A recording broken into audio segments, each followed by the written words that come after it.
welcome everyone to our Earth Day webinar. This is our third Earth Day webinar that we've done. It's something that we do every single year because obviously it's very, very important.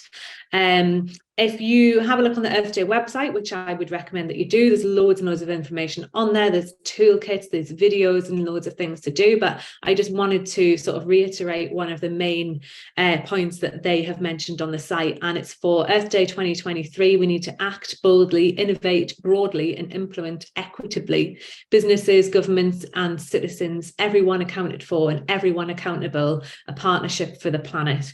And that's an absolutely perfect sentiment. And it reflects exactly what we try and do with sustainability partnerships, but specifically with healthcare. The panel that we have today is a real lineup of different solution providers that I think reflect exactly, again, the sentiments that there is on the Earth Day website and what we stand for at Sustainability Partnerships as well. Thanks very much for the guys who have helped us out with the chat function, make sure that that works.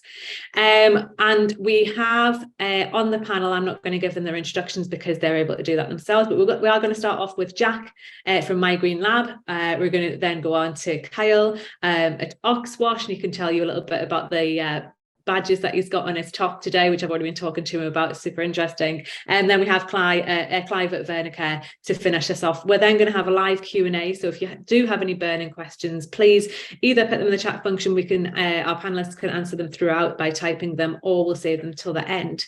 So I'm going to let you jump straight in, Jack, please. If you can share your presentation today. Really excited to see what you've got for us to kick us off with our Earth Day webinar. Oh, we had you sharing for a second there. That's it. All right. Can everyone hear and see me okay? Yeah. You can hear and see it. Well, I can anyway. Okay. Hopefully everyone else can. Thanks, Jack. Okay, no problem. Thanks, Roger. Hi, everyone. Good afternoon. Hope you're all keeping very well today. My name is Jack O'Grady, and I am a senior program manager with the international nonprofit organization called My Green Lab. So I am very proud and very privileged to be here in attendance to be able to speak to all of you today via this Sustainability Partnerships webinar. Like Georgia said, at the end of the presentation, or indeed at the end of the webinar, if there's any questions, I'll be more than happy to answer them. But I do hope that this presentation is both educational and informational with regards to building a global culture of sustainability in science. And as we progress throughout the presentation, my accent and my voice is quite deep and quite strong. So if you have any difficulty understanding me, please just shout, just tell me to slow down. But I'd be more than happy to do so as we proceed. So when it comes to building a global culture of sustainability in science, just a bit of context as to who we are at My Green Lab and what we do. So at My Green Lab, we bring awareness to the environmental impacts and concerns in a laboratory. We share best practices, case studies, and provide support to both Green Lab projects and initiatives. We help scientists explore the ways to reduce the impact of their work in research, and we do operate as a not-for-profit organization, as I said. So basically what this means is that we have a different business model, obviously, instead of for-profit, and we do rely upon both sponsorship and donation programs to actually exist and provide the work and services that we do. And ultimately, as a non-for-profit organization, we are very much guided and motivated by both our mission and ultimately our vision that we hope to achieve. So the mission here that we have at My Green Lab is very much in keeping with this webinar today for Earth Day with the NHS and Sustainability Partnerships. The mission that we have is that we endeavour to build a culture of sustainability in science to transform the scientific industry into a global leader on both environmental sustainability. The means in which we intend to achieve this mission of ours is through that of education, community engagement, and the market-leading certificate tools that we have here at My Green Lab that will help to inspire the community to integrate sustainability into every single thing that they do. Ultimately, if we are successful in achieving this mission of ours, we will ensure a world where all science is conducted in a manner that benefits both the health and well-being of people and of our planet. So I'm sure that perhaps for some of you in attendance, these statistics you've probably seen before, and perhaps you're not overly surprised to learn that labs are really resource-intensive spaces and areas. But just to reiterate just how resource-intensive these spaces are when it comes to laboratories, is that on average, the typical laboratory can use up to 10 times more energy than that of a typical office space, can use up to 4 times more water than that of a typical office space, and that 12 billion pounds of plastic waste has been discarded into the environment each and every year for the last several years, which is equivalent to 5.4 billion kilograms of plastic waste. This, I suppose these, statistics, figures, facts, they're incredibly upsetting, very alarming, very distressing, probably makes you quite angry as well to learn that this is what is happening, week to week, month to month, year to year when it comes to laboratories. But if you flip it on its head, it also just go to highlight just the potential for improvement and the scope for improvement and the opportunities that are out there to make labs more efficient and more sustainable moving forward, both here at Microlab and indeed through other initiatives. And as a result of trying to build this global culture of sustainability, Microlab has developed a suite of kind of a program ecosystem. So a suite of programs that engages everyone from students and researchers in labs, major institutions and corporations in an effort to both fundamentally and then most importantly, permanently improve upon the environmental performance of this scientific work and research. So I'm kind of conscious of time, and I'm kind of conscious that, we have two very other keynote speakers to come and present as well. So I don't want to take up too much time with regards to all the programs that we have to offer when it comes to building that culture of sustainability. I will talk about two in a bit more depth throughout the presentation, but just to highlight that we do have this suite of program ecosystems. So there's quite a large variety of different programs and services out there with us at Microlab that can assist you in building this culture of sustainability. I suppose just to highlight one in particular, for anyone who's within procurement, we have the ACT label, and the ACT label is the world's very first premier eco label. So very similar to like a nutrition label when it comes to lab products that ensures accountability, consistency, and transparency. And it is to do with sustainable laboratory procurement. Because I'm kind of conscious of the audience that, is in attendance when it comes to the NHS. So we have, I'm sure the name Lisa Dittmar is probably perhaps familiar to some people in the audience. But Lisa Dittmar is the net zero and sustainable supply chain lead for the NHS. And I recently saw a presentation that she provided to us at Microlab at a previous summit of ours last month. And she was saying that the NHS's emissions, about 5%, they're equating to about 5% of all of the UK's total annual emissions. It's coming from just the NHS alone when it comes to supply chain. So it is something that's incredibly alarming again, but again, there are a suite of ecosystems or programs out there to assist all of us in becoming more sustainable and building a culture of sustainability. But first and foremost, no matter where you want to improve upon your efforts when it comes to sustainability, it has to come down to education and communication. You can provide everyone with the most up-to-date information and the most up-to-date programs and services that exist out there on the market. But if people aren't educated as to why we should be doing this line of work or the benefits that can be derived from this, they're just not going to do it. And so this is where the Microlab Ambassador Program kind of comes into effect and comes into play. So the Microlab Ambassador Program, it's a program that's been designed for scientists and lab professionals who are both motivated to encourage the lab to become more sustainable and more efficient. It consists of a free online learning program that provides you a very quick introduction to lab sustainability, irrespective of your age or experience in the lab, or indeed your industry or organization. So it consists of a series of training videos on energy, water, waste reduction, and green chemistry. Once you've completed the online training videos, you have to pass an online final quiz. You can retake as many times as you like. It has a 100% pass rate at the moment.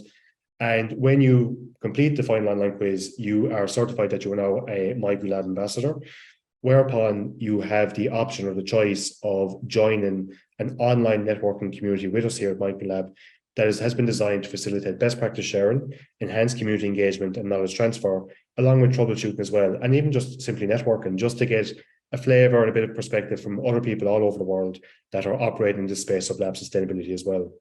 At the moment, we have over 3,600 Microlab ambassadors, and this has grown each and every week. So we have about maybe, I think, 15 to 20 people on average that are becoming Microlab ambassadors each and every week and are joining this networking community. So this is just to give you a flavor as to the impact and the outreach that the Microlab Ambassador Program has occurred, has taken effect with. So as you can see, I suppose the largest cohort and the uptake with it has been across the United States and North America as a whole, but indeed where we are here in Europe, massive uptake with the Microlab Ambassador Program, and so too in parts of Asia, Southeast Asia, Australia, New Zealand, and a spattering in South America and Africa as well. But once the Microlab Ambassador Program kind of takes effect and you have that kind of good basis and grounding as to lab sustainability efforts, when it comes to, say, Microlab certification and the tools and the resources that you need to help you build that culture of sustainability within your lab and maintain it permanently, this is where the Microlab certification program begins to take effect. So it is regarded as the international gold standard for lab sustainability best practices. But the reason and the justification for this, I'll explain in a couple of slides' time. But essentially what the program with us entails, it's an online self-performed assessment whereupon we'll ask you approximately 150 questions across 14 topics or categories. So you can see on the right-hand side of the presentation slide that we'll ask you questions surrounding your plug load best practices, fume hood, large equipment, cold storage, and recycling and waste reduction as well will be a very large component of the assessment. But the focus of this program and the certification program with Microlab is to get a better understanding as to what your current lab sustainability practices are and your behaviors in the lab.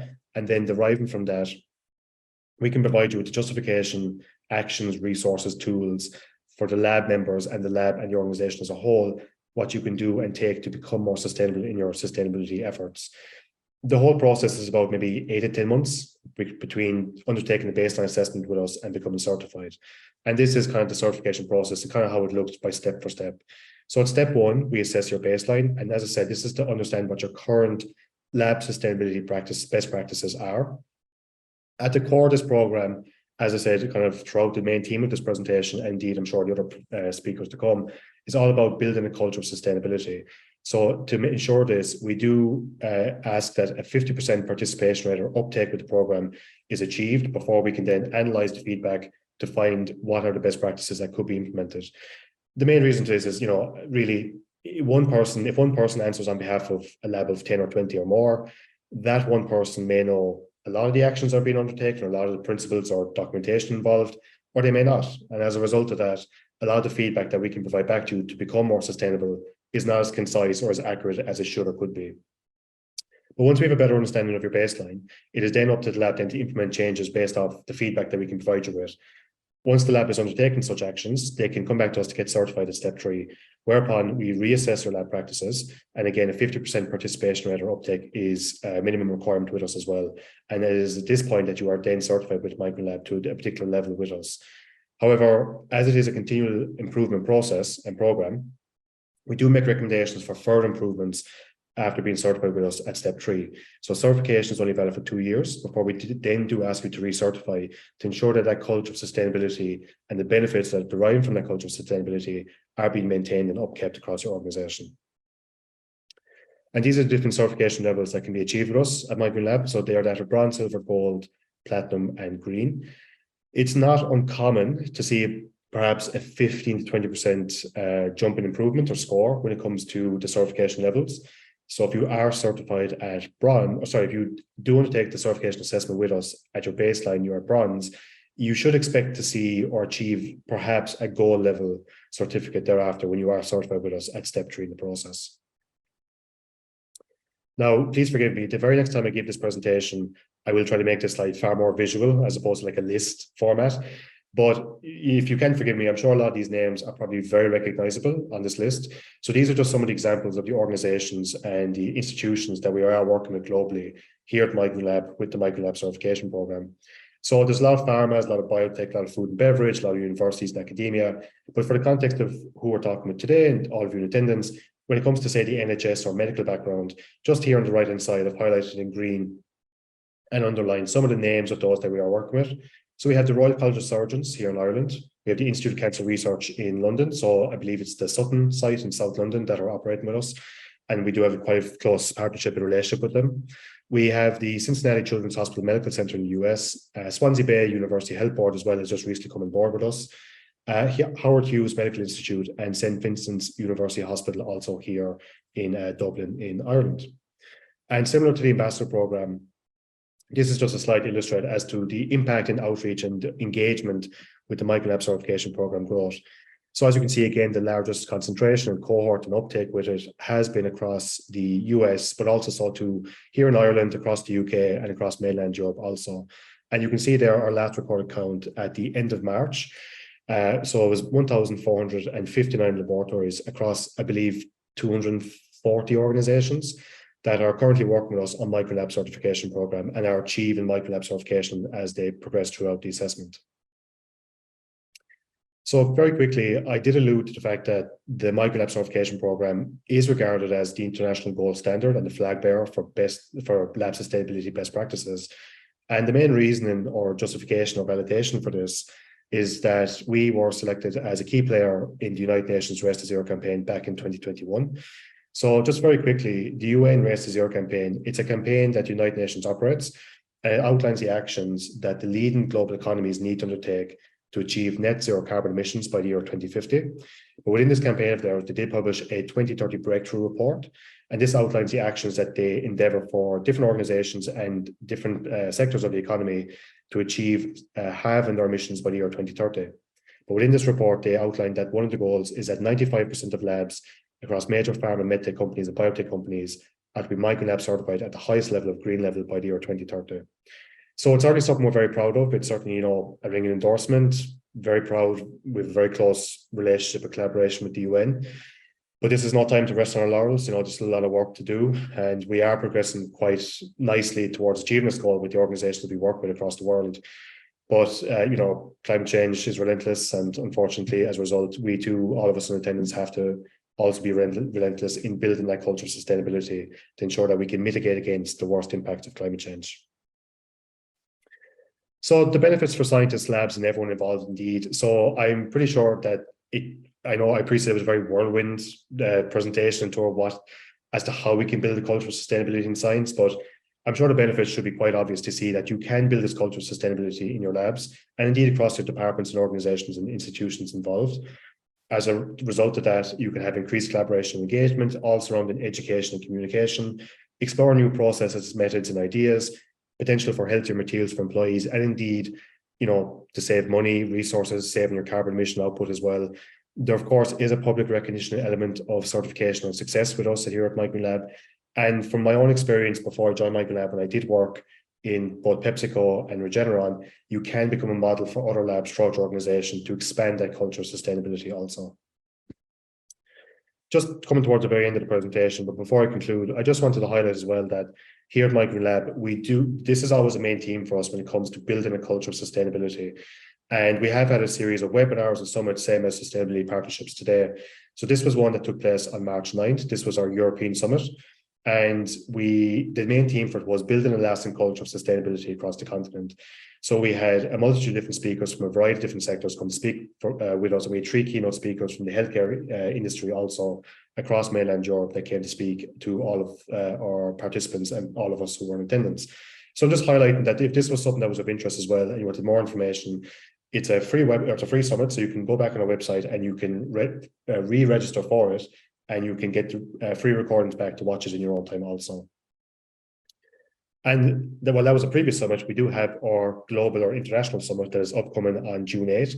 So our opening plenary panel has only just been recently announced with more keynote speakers to come. And the main theme of this international summit for this year at Microlab is that of engagement and impact. And again, at the core, building and maintain that culture of sustainability in science. And that's it. So I just want to say thank you very, very much. I appreciate that was probably very quick and I probably talked a lot faster than I probably should have. But if you have any questions at the end of the webinar, I'd be more than happy to answer them and along with your speakers. But if we don't have enough time to get around to all questions at the end, just to highlight, that's my email address. It's jack@microlab.org. So if there's any questions or you want to reach out to reconnect on anything, please feel free to drop me a line. It's absolutely no problem. And I just want to say thank you very much again. And with that, I'll hand it back to Georgia. Thanks so much, Jack. There was a lot to go through there, and don't worry, I don't know if everyone else agrees, we did understand everything you were saying. It's not that thick an accent as you think it is. I've gotten feedback before from previous UK audiences, so I'm trying to dial it back. So that's good. Well, I don't know about anyone else, but I found it very, very engaging, so don't worry too much about that. Jack, if you want to put some of those links into the chat as we go into the next talk, if you want to put in the summit that you had run so people can go back and view all the content there, if you want to put in the link for the summit that's coming up. I also wanted to, you're talking about working with the UN there. I did want to reiterate some of the sentiment on the UN's website. They're actually calling it Mother Earth Day now, not just Earth Day. Mother Earth Day is what the UN are now calling the national day, and they're saying let's promote harmony with nature and earth, join the global movement to restore our world. And some of the stuff that you were talking about there, particularly in terms of collaboration, I think is particularly salient when it comes to what the UN specifically are talking about, and they're trying to say that Mother Earth Day should be every day, and I think that that's really particular to some of the stuff that you guys are doing at My Green Lab. If anyone does want to to ask any questions, please put them in the Q&A, and we'll come back to ask Jack some stuff a little bit later. Kyle, we're on to you now. If you want to please come in and introduce yourself and share your screen and tell us a little bit more about what you're talking about today. Of course, no problem at all. Just checking that you can hear me. Okay. Hopefully. We can. That's perfect, yeah.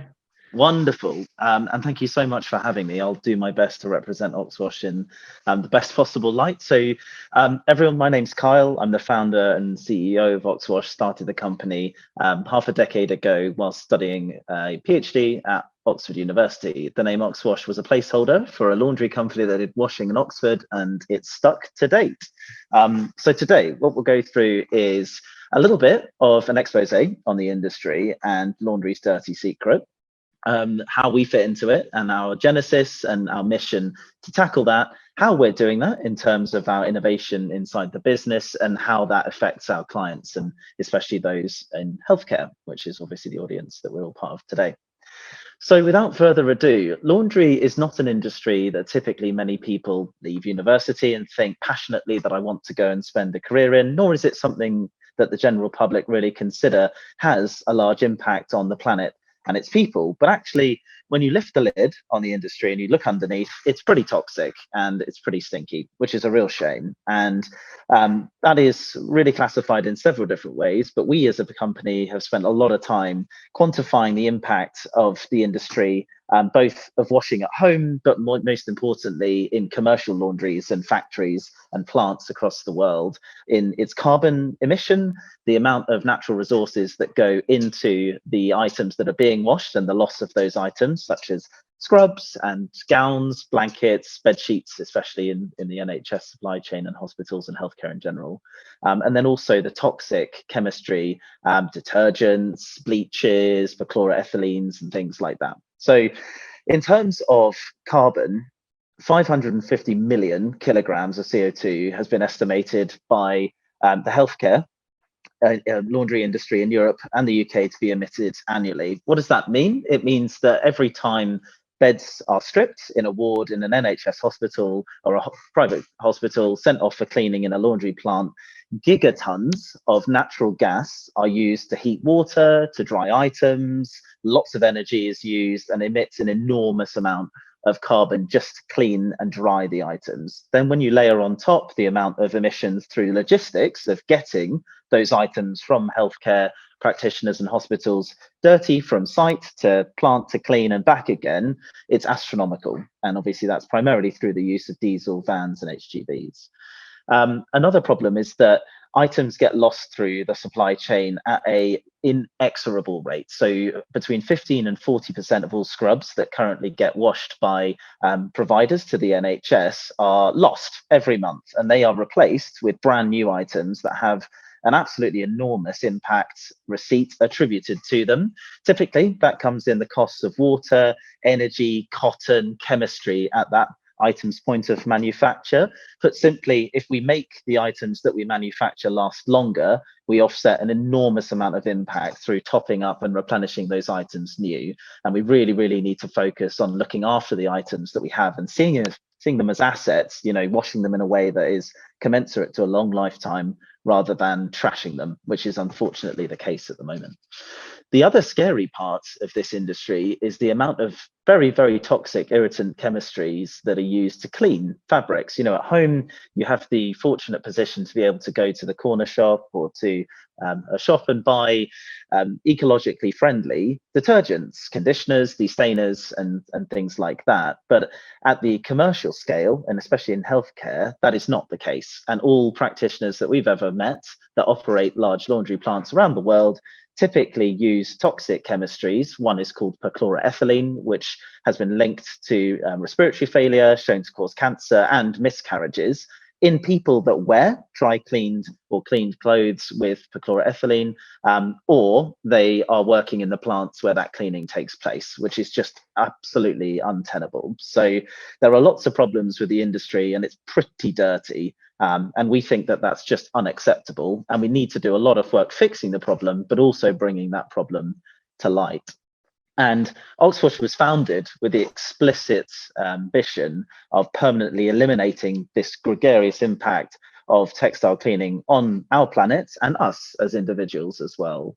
And the inspiration for starting the company comes from a pretty unlikely place. So in a previous life, I was a NASA and then SpaceX life support systems engineer, designing the life support systems that are currently used on Dragon 2, being implemented in what's called Spaceship, which is SpaceX's new vehicle, but also NASA's new deep space capsule called Orion as well.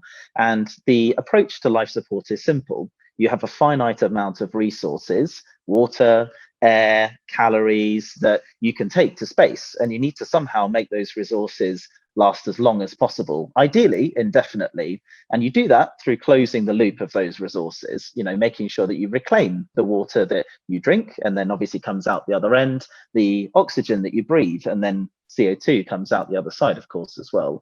And that's through technology, and we've developed all sorts of different ways of using renewables on orbit, from solar systems to close the loop. Put simply, Oxwash is adopting that same approach of building a life support system with finite resources, but for textiles and clothing, and especially those in the healthcare sector. And as I've mentioned, at the moment, the items that are cleaned through healthcare, and actually in general in many of the industries that we operate, are not seen as a finite resource. They're expendable. And we believe that that is not the case. And at the lifetime of a garment, a set of scrubs, a gown for a inpatient, for example, should last hundreds of thousands of uses, not 10 to 15, which is the current case, which is absolutely crazy. So we're doing a lot of work to take and implement even some technologies from the aerospace industry and apply them to textile cleaning. And what's really exciting is now the loop is closed, and we're working very closely with NASA to take our chemistry and our technology and miniaturize that down into payloads for the next generation spacecraft for astronauts to use in space in the future, which is really, really cool and super exciting for me personally. So what does this mean in terms of a case study? And what I've tried to show here is that really Oxwash is trying to solve two problems simultaneously. The first is the massive impact that the industry has on the planet and its people, but also that the fact that the inefficiency of that process is inherent and means that the cost of the service to the NHS, to the private and public sector indeed, is astronomical. And it's just increasing at a very, very quick rate, with inflation of overheads, the war in Ukraine, Brexit impacting across the operating costs of these providers of cleaning to the NHS. We've approached the problem holistically and are incrementally reducing our costs to provide our service across three main facets.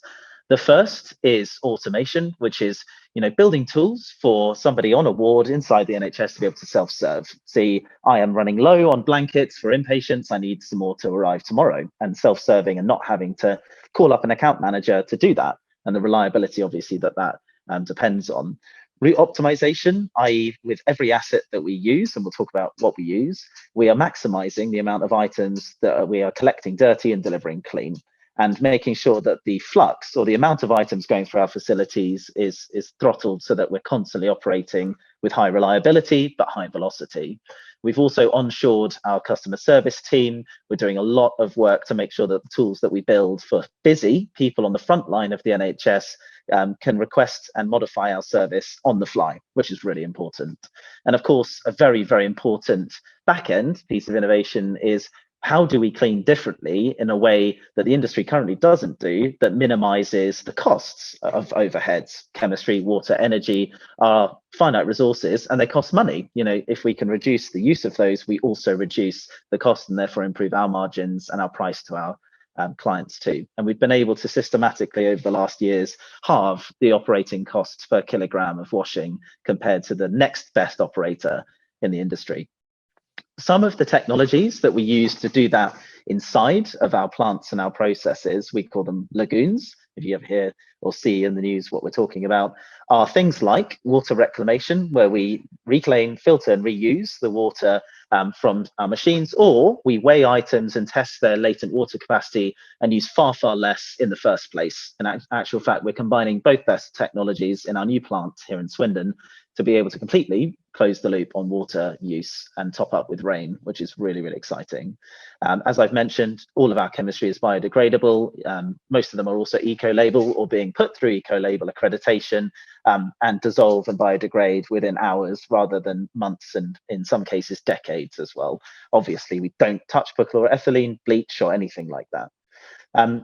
We have an enormous amount of energy saving through the ability to wash items in cold water, but of course, it's at that temperature not a good process on its own for sterilizing and eradicating bacteria, fungi, and viruses, and their load on linen. So we digitally disinfect our washing using something called ozone and supersaturation, whereby we constantly deploy ozone gas, which is something you'll have heard of from the atmosphere, into the system of our washing machines. That oxidizes all organics and also deodorizes the laundry and achieves a log 7, so 99.59% germ eradication and microbial load eradication. We also do the obvious things of microfiber filtration. Obviously, when you wash, especially synthetic textiles, pieces of plastic come off. The textiles go down the drain into the ocean. They go back up the food chain and into us. And we consume a credit card's worth of plastic from our clothes here in the UK every week. It's crazy. So we filter that out at source so it never ends up in our watercourses. We use all electric vehicles and assets such as electric cargo bikes for our logistics across the UK, which means that we're not contributing in many ways to congestion and certainly not to emissions on the streets and roads and highways of the UK. And finally, something that I'm very excited about us developing and deploying this year is that the only source of carbon in our entire business operation is presently the use of biogas to dry textiles. So the burning of biogas to generate heat, to evaporate water, to dry them. You know, the same tech that you would have at home in a tumble dryer. We are now migrating to using ultrasound and the vibration of fabrics to de-wet them, i.e. Push the water out as a cold mist instead of using the evaporation of that water, which is 85% faster and 65% less energy intensive. So that's patented, obviously within an inch of its life, and is in deployment as we speak. We're really proud in that our business practice and our technology allowed us last year to achieve the world's first B Corp in a textile care company of any kind and any scale, all the way from a high street dry cleaner all the way up to a publicly traded uniform supplier. And we were really, really excited that we were the world's first there, and hopefully many more will join us on that journey. And you can see some of the stats here that we really focus on, especially around the impact that we've spoken about, but then things around ethical business employment as well. We're a living wage supplier. We absolutely make sure that all of our team are supported with their mental health through free and fully paid therapy sessions and a mental health day added to their roster every single year. And that's been something that over the volatility of the last couple of years with the pandemic and then the cost of living crisis has been really, really beneficial for making sure that we look after not only the bodies of our teams and person, but also our minds as well.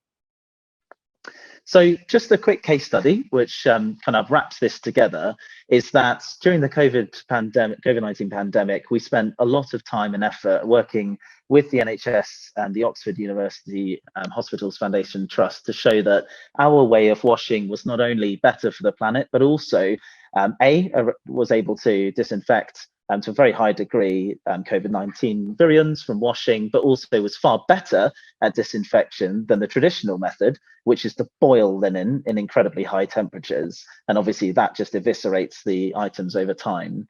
And we were then able to take that data and those findings and help NHS with their supply chain for scrubs for both primary and secondary care, but also and we were selected as the provider for PPE provision, washing and circularization for the AstraZeneca COVID-19 vaccine development itself. So we're washing the lab coats, the scrubs, all of the PPE, even face masks and things like that for the development of the vaccine, which was a really, really proud moment for us. And you can kind of see the difference of microbial load kind of coming through our doors on textiles from healthcare down here, and then obviously plating afterwards shows that that's all gone, which was done both at the cultural level but also with PCR as well, which was really exciting. So I did also have a quick kind of case study to show you what we're doing right now for the NHS. So we're in the middle of a tender process to bring our service to up to 7 different hospitals across the UK. And one of the key points that we're looking to innovate in is our technology that allows us to track, trace, and then ensure that the loss of items through the NHS supply chain is managed. And you can see here some digital representations of what that system looks like for a manager or somebody inside the NHS. But this depends on some really cool technology, such as RFID tagging and things called quantum dots that allow us to trace items wherever they are. You know, often individuals working within the healthcare sector take scrubs and, you know, need to jump into an ambulance to another hospital or transfer to another site. And we can then now retrieve those items back into the pool that the hospital needs to use, preventing the purchase of those assets again, and therefore the massive amount of impact through just constant purchasing of items. And we're taking a lot of our learnings through providing our service of washing and logistics from Circular Fashion, which is a fast growing consumer framework of renting garments, buying them secondhand, things like that, and applying that to healthcare. And we're doing that in combination with a platform and a company called Her, a startup here in the UK. So hopefully that was a nice quick whistle-stop tour of Oxwash, what we stand for, and the work that we're trying to bring into the NHS and into the healthcare sector. And of course, at the end, I'd be willing to take any and all questions at any time. Thank you very much. Right. So I have a million questions. I don't know about anyone else. I don't know why we've not had a load come through, but I mean, everything from rainwater harvesting to, I mean, the quantum dot stuff I've been learning about recently, and how just more sustainable it is just to use that practice over something like a QR code or something, because it uses less ink. Like even like the detail of what you've gone into on every single element of your process is really, really impressive. Kyle, I could probably speak to you for days and days about everything that you're doing.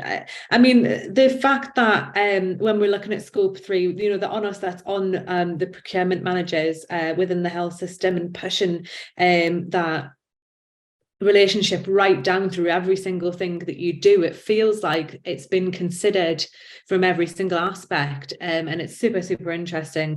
The first time I've ever heard someone use the phrase de-wet. It's a new one to me. I don't know about anyone else. Hopefully there'll be some questions coming in. If not, everyone's just going to have to sit and listen to my questions for you later on. But Clive, we're going to move straight on to you, if that's okay. If you can please intro yourself and give us a bit of a flavour of what you're talking about today. Absolutely fine. Firstly, everyone hear me okay? Yeah, that's perfect. Thanks, Clive. My name's Clive Spooner. I'm the Global Training Manager for VernaCare. We'd like to thank Sustainability Partnerships for inviting us to speak today. Going to go through a little bit today about VernaCare, our sustainability journey. So a little bit about the history of VernaCare, then we go on to our innovative human waste disposal system. We pioneered a revolutionary sustainable system in 1964. Our other sustainable innovations, including our 5th generation SharpSafe, and touch on our carbon reduction plan. So, VernaCare, we're involved in infection prevention, clinical waste management, and surgical solutions. We're pioneers of solutions for healthcare environments. We have a proven history of developing products that have helped to improve the lives of patients, residents, and healthcare professionals globally. Our aims, number one, our priority is always preventing the spread of infections. We provide innovative healthcare solutions, and we manufacture in 4 different sites. It's about sustainable and reliable manufacturing.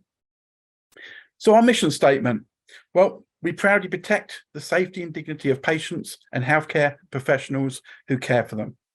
We commit to superior product quality and exceptional customer service through our UK manufacturing and supply chain resilience. The one in the middle is why we're here today. We are reducing the environmental impact on the planet as we advance our legacy as pioneers in sustainable manufacturing. A little bit of a timeline. VernaCare, with our Robinson Healthcare division, we actually first appeared in 1848, where we were supplying dressings during the Crimean War. Right up to 2021, 22, 23. We now are 4 sites in manufacturing sites in the UK, in Bolton, Chorley, Worksop, and a place called Blackwood, which is in South Wales. I want to actually take you back to 1964, because in 1964, Vernacare actually pioneered a sustainable single-use human waste disposal system. Just going to play a short video and then I'll carry on. Vernacare are pioneers of sustainable infection prevention solutions. So the Vernacare single-use human waste disposal system breaks the chain of infection by always using a clean, single-use cellulose fibre manufactured product that will be disposed of cleanly and simply in a macerator. We're the only company in the world to manufacture a full solution that includes macerators, medical pulp, and maceratable wipes. We're producing medical pulp. We produce that from 100% recycled cellulose fibre. It's delivered from various sites in the UK, direct into ourselves. It's then fed into our system to make the moulded fibre products. We then add water to that and make the pulp. From that, then we produce the moulded fibre products using vacuum technology. Any rejected products are fed back into the system and repulped, and this leads to very little waste from the process. When it comes to macerators, sustainability starts with the design process and the design methodologies that we implement. So one of the first things we do is look to source as much as we can locally. Now, secondly, we also select as many sustainable materials as we can. So in the past, we used to use a lot of things like fiberglass or glass reinforced polymers. We tend to go away from that now. We use a lot of natural polymers or plastics which are readily recyclable. So the latest range of Vernacare macerators have been designed with future-proofing in mind. So that means a lot of the components on there and the technologies that are still in development to this day will eventually be released on those machines. And that means we can keep existing machines running for longer with future retrofittable technologies on. So the average macerator is expected to last anything up to 7 years or around 130,000 cycles. Now, in its lifetime, a heavy-duty machine will process between 500,000 and 600,000 disposable bulk products. So the Vernacare system really does promote sustainability. Vernacare are striving for net zero by 2045. We want to reduce our electricity and gas consumption wherever possible. We'd like to minimise our waste production. We're also looking at new and emerging technologies to use in our factory, and we'd like to use those new and emerging technologies to reduce our carbon footprint wherever we can. So we're constantly striving for sustainable product innovation throughout the business and pride ourselves on developing industry-leading products that prevent infection and save lives. So way back in 1964, we pioneered a sustainable system whereby the alternatives were people using and reusing plastics and metals. We actually came with a product which is a reclaimed cellulose fibres, and it's 100% waste material that we use in the production of our pulp products. During the manufacturing process, we actually have zero waste. Anything actually fails our own quality control gets repulped back at the start. It's all 100% a biodegradable product. We have a heat reclamation system installed to capture excess heat and feed back into its own process. We're optimizing the transport packaging designed to reduce waste space. So 1964, Vernacare were way ahead of our time with a sustainable human waste disposal system. But what are we doing today? So that was the Bolton site. We'll now go on to our Blackwood site, whereby we manufacture our SharpSafe and CleanSafe product, which is clinical waste management and sharps management. We actually engaged and collaborated with the Biocomposite Centre at Bangor University. We also worked with Astute 2020 from Swansea University and RAP Cymru. Why? Because we actually have introduced a fully recycled polypropylene plastic into our manufacturing process. This has actually reduced our carbon footprint by 94% compared to when we used virgin plastic. So we've moved away from virgin plastic within our manufacturing process. And that means that from a point of view of sharps containers, we are now significantly more sustainable than we were when we used virgin plastic. So what does that actually mean, 94%? Well, a good example is if the whole of the UK moved over to our Sharp Safe and Clean Safe solutions, then it's equivalent of saving 250 million plastic bottles entering the supply chain, or the same as us planting over 390,000 trees. So the change we've made, and this is in the last 2 years, has been absolutely significant in us stopping using virgin plastic within our base manufacturing. So we're working, Strive for 45, we're working very much towards zero emissions by 2045, as I think so many companies actually are. But the important thing is we're doing it and demonstrating it. We're working with collaboratively with experts in the field who are assisting us, and they're the ones that are actually providing us with the advice, the guidance, and evidential as to what we're actually, how we can show what we're actually doing. So sustainable product innovation to maximize infection prevention while saving our planet. We're striving to secure a secure, sustainable future. We want to help all healthcare facilities to reach their environmental goals. And as I say, we're aligned with net zero for 2045. I'll come into that in a moment, because there's a few things we actually do need to be thinking about. Solar panels. We currently have solar panels on our Chorley and Blackwood sites. They reduce our carbon emissions by 94.2 tonnes just for the use of the renewable energies. Plans to install solar arrays in Worksop and Bolton, and they will help with our Scope 2 emissions by a further 426 tonnes per year. Electric vehicles. We've now converted 73% of our company vehicles over to electric and hybrid. I found it very sad myself to wave goodbye to a diesel guzzling Ford Mondeo, but yeah, these things have to be done, and I can highly recommend an Audi as an alternative.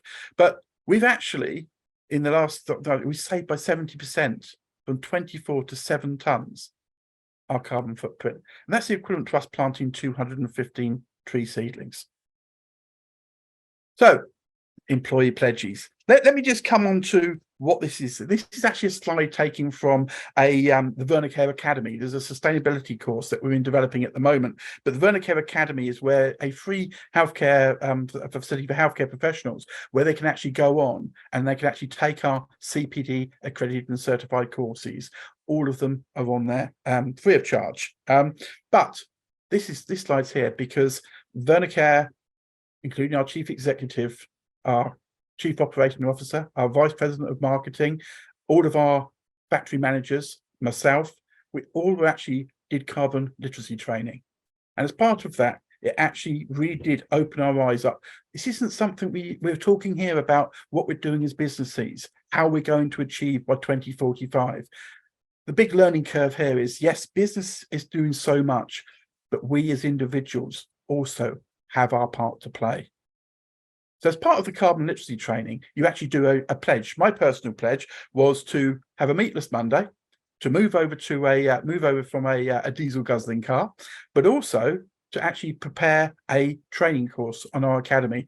So our 650 employees will all be taking the training course, and they will also doing their personal pledges. Honestly, look at carbon literacy training. It's not a massive difference in your lifestyle just by making 1 or 2 little changes. And by doing that, if we can all reduce our carbon footprints as individuals by 10 to 15%, then we give the earth a chance. We're talking about 2045. We all have to understand that we really have until 2030 to actually restrict the earth warmth to 1.5 degrees. We have to accept that's going to happen. If it goes above that, then we have some massive, massive problems. So that's the little bit of a, yes, it's great we're doing these things as businesses, but let's look individually at what else we can also do to make a difference. So you saw Ben earlier on the video. He's our ESG manager, and he's worked very, very, very much with industry on our carbon reduction plan. The first 6 tabs we actually have here are things we've already done. The final 2 tabs are in slightly different type of green. They're the actions that we're going to be taken. But the key thing for VernaCare, what we like to demonstrate, is we are actually determined to actually turn our commitments into actions. So some of the things we've done here, we carbon literacy training, electric car policy. All sites are certified to ISO 14001, heat source pumps, group-wide cycle to work scheme. Things we're going to be doing is installation of new and efficient machines at our facilities, replacing some of the older machines. Indicative calculations said we will reduce carbon emissions by 76 tonnes. Capture waste heat from our pump production to process to minimise the amount of gas we use. So what we're actually doing is we have a plan. I'm not going to dwell on this now, but if anyone wants to go to www.vernacare.com, click on our sustainability section, have a look at our carbon reduction plan. If you've got any questions on that, don't hesitate to reach out and contact me either directly or via LinkedIn. We're a carbon literate bronze organisation, and we're actually the first healthcare organisation to reach this accreditation. As I said, we had 12 employees that are carbon literacy trained, including our CEO, including our COO. So it's not us just playing lip service from the bottom up. At the very top of our business, everybody actually needs and understands the importance of achieving net zero. You don't need me to say a great deal about this man, hero of mine, but we will have to accept we are in a climate emergency. We will have the power to do something about this. A good message that was said earlier is one I do agree. We're about to celebrate Earth Day. We don't have time to celebrate for one day. Every day has to be our Earth Day. So, Strive for 45, our sustainability journey. We're in tandem with the NHS to achieve their carbon emission targets of net zero. But we're doing it one bite size at a time. We're not here to turn around and say, yes, give it 6 months, we'll be net zero. We can't. We're a massive organisation with 4 very large manufacturing sites in the UK that we're doing this bit at a time. Now, by implementing some of the changes we have, during this financial year, we're going to reduce our carbon footprint by a further 9%. In the next 3 years, it'll be a 19% reduction. But the key thing is we are acting. We're not just putting words. These are actions we've put into place to already significantly reduce our carbon footprint. Some of the things we've got planned, heat pumps, solar panels, more electric vehicles, but we're also a very agile business. We do realise that things are actually happening with technology. We're embracing technology. We need innovation to help all of us to become more and more carbon literate. Thank you so much for allowing us the time to speak to you today. As I say, my name's Clive Spooner, Global Training Manager at Vernacare. Happy to take any questions you've actually got. If you don't have time, just email me, clive.spooner@vernagroup.com, or just look on LinkedIn, look at Clive Spooner. I think there's 3 of us. You'll recognise the fat one. That's me. Thank you ever so much. Thanks so much, Clive. Again, so refreshing to see a real holistic view on your sustainability piece there, a real circular mindset, with the heat reclamation, everything else. It seems like that you and Kyle maybe should just have a call separately and talk about what each other are doing and what different innovations that you're implementing, so that you can just learn a little bit from each other, because it sounds really, really similar. We do have one question in the Q&A for Kyle, and I think that it's a question that I'll pose to all of you, because it's something that is really, really pertinent. And we've only got sort of 5 minutes left, so I'd rather just us really give a little bit of time to this question rather than fielding out loads and loads of other ones that I am afraid that I don't have time to ask everyone. So Kyle, the question for you is how you are finding navigating the changing mindsets from the traditional cleaning methods versus ones like Ox Wash. I mean, for me, I've put down a note here, and it's the fact that when you said you can go around to your local store and buy an ecologically friendly alternative, but it's always sort of consumer facing stuff that happens first, right? As consumers, we always have options, alternatives, sustainable alternatives to loo roll, etc. All that kind of stuff is out there. But when it comes to the private sector, that's sort of second, and the public sector is like way lagging behind. Do you have any thoughts on how you have been sort of navigating the mindsets of changing people's minds to move to something like Ox Wash? Yeah, no, you highlight it perfectly, which is I think what's prevalent in consumers' minds is that, you know, you assume if I've got access to those ecological detergents, then I assume that the provider that's washing the sheets that I'm in the bed in or the scrubs that I'm wearing is the same, and it's just not, and that's a real problem. Equally, when you discuss openly with, let's say, a procurement director that we use more biodegradable chemistry, it's better for the planet, XYZ, the first thing that unfortunately most people think is that it's not as good. You know, it's better for the planet but not as good at cleaning, and historically that's because the R&D and work that goes into green surfactants and things like that inside detergents have taken a long time to develop. What we're really passionate about is showing that actually the efficacy of these environmentally friendly products are in many cases better than just using sodium hypochlorite, for example, at cleaning, especially some unusual stains, and especially bodily fluids as well. And there's lots of interesting surfactants that we use that come from oilseed, for example, leftovers and rape fields, to soy milk and things like that. And they are actually much, much better than the kind of traditional bleach approaches. Equally, just the chemistry that we use isn't enough. You know, it's the infrastructure, the amount of chemistry that you use per kilogram, and not overdosing and all of that kind of stuff that's equally as important. You know, at home, I mean, how many people on the call will have done this? You've got half a full washing machine and you throw in a tab anyway. That's overdosing. That's going to go straight down the drain. And the vast majority of that chemistry is not doing anything. It's just going into the sewer. So we actually use some interesting chemistry that coats fabrics initially with a layer that binds to the fabric everywhere where there aren't stains, and then repels detergent and water in a hydrophobicity, which means when you add detergent next, everything's smoke screened apart from the stain. So the detergent only acts on the stain, and you can use a fine amount and much, much less to get the item clean. And so these are the kind of ways that not only the formulation of the chemistry, but the way we apply it allow us to be more effective. No, I can imagine that what you come up against is, no, we want 90 degrees bleach. That's what we know works. That we're in healthcare, patient care is absolutely priority number one, and all we know is high temperatures and chemicals. We know it works. So you know, I don't envy you that mountain that you have to climb to change those minds. Jack, similar to you, I wondered when you were talking, do people really think about labs as much as they do say an OR? You know, you said all those stats. Do you think that people are still like surprised, particularly about like the plastic waste in labs? Are people generally still shocked by those, or is it kind of just normal to people now to hear that kind of stat?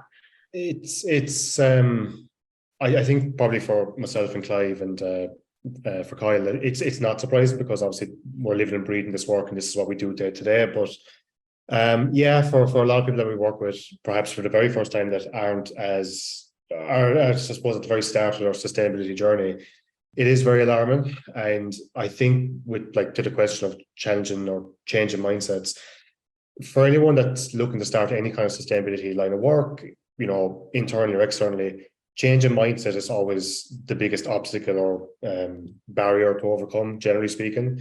I experienced my own self. I used to work in PepsiCo and Regeneron in the labs here in Ireland before I joined Microlab, and it was the same thing when I kind of led those projects there for Pepsi and Regeneron. It was changing the mindset and the narrative surrounding, you know, this is the way we've always done something, and then trying to revise that to try and change the processes or change that mindset to something else.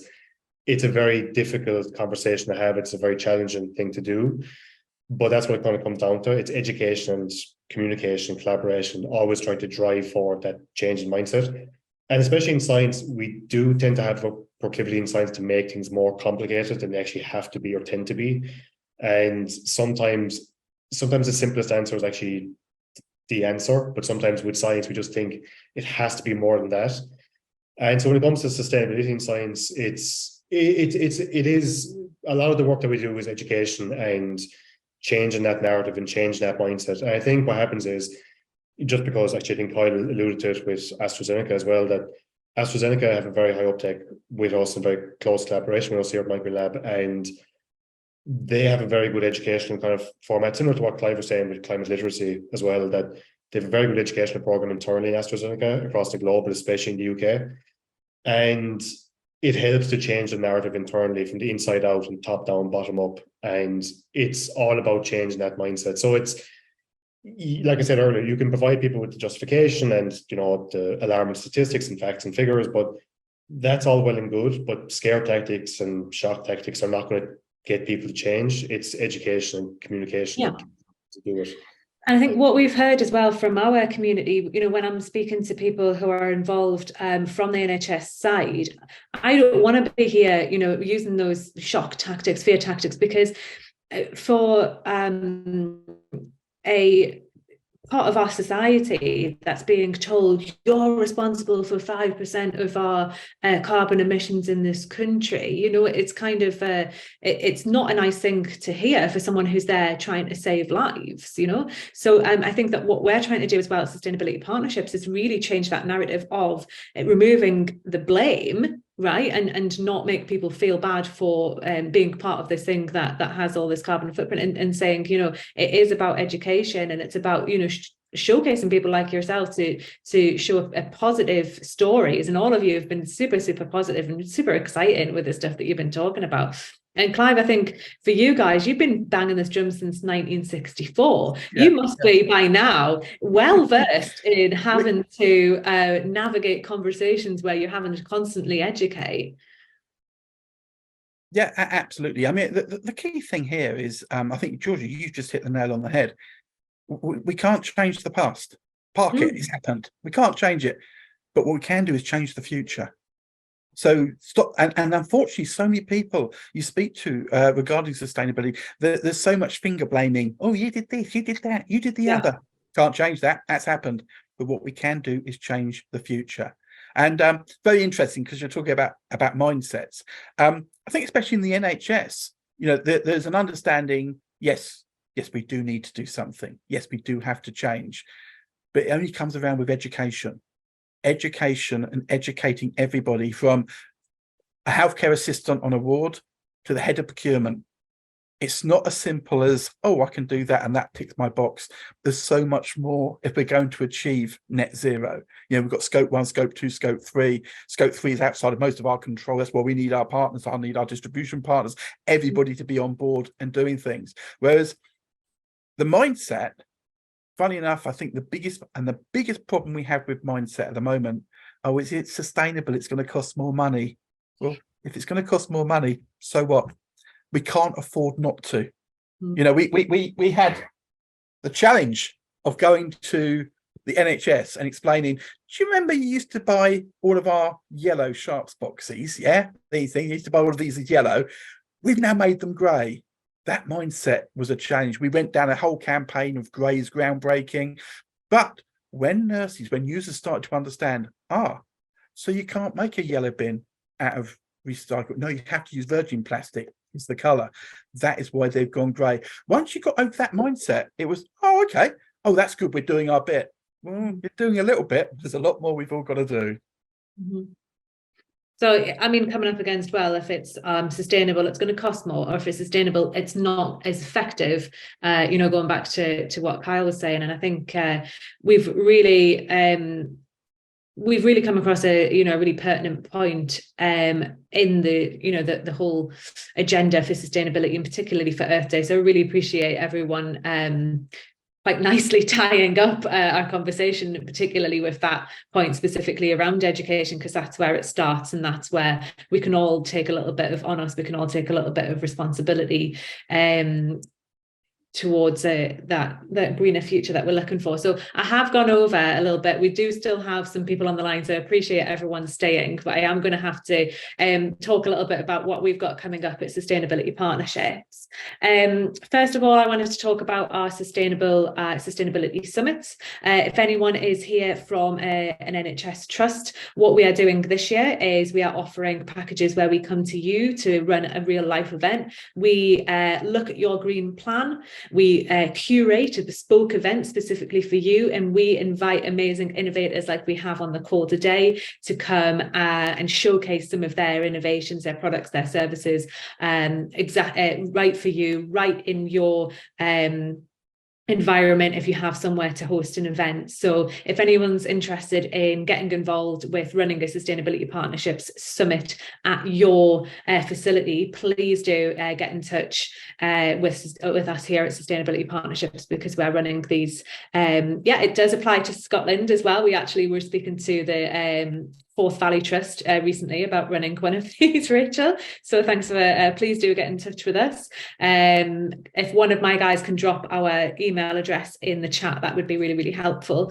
And we do have more webinars coming up throughout the year as usual. We've got How Green Is Your Data? Really love this one coming up in May, all about data centres. We have our Sustainability Day of Action coming up in June, which is something that we do every single year. And then over the summer, we have an event around the circular economy.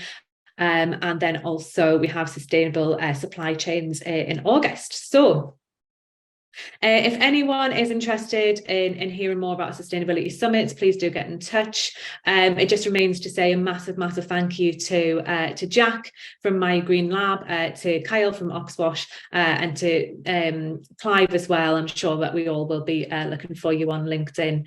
And really, really appreciate everyone who's visited today. This whole thing has been recorded. It will go out to you on an email, and a blog write-up will also be available. I will make sure that we get your video as well, Clive, because that's really, really interesting to watch. Love a peek behind the curtain in a factory setting. We'd love to come and have a tour of that factory anytime. So it looks super, super interesting.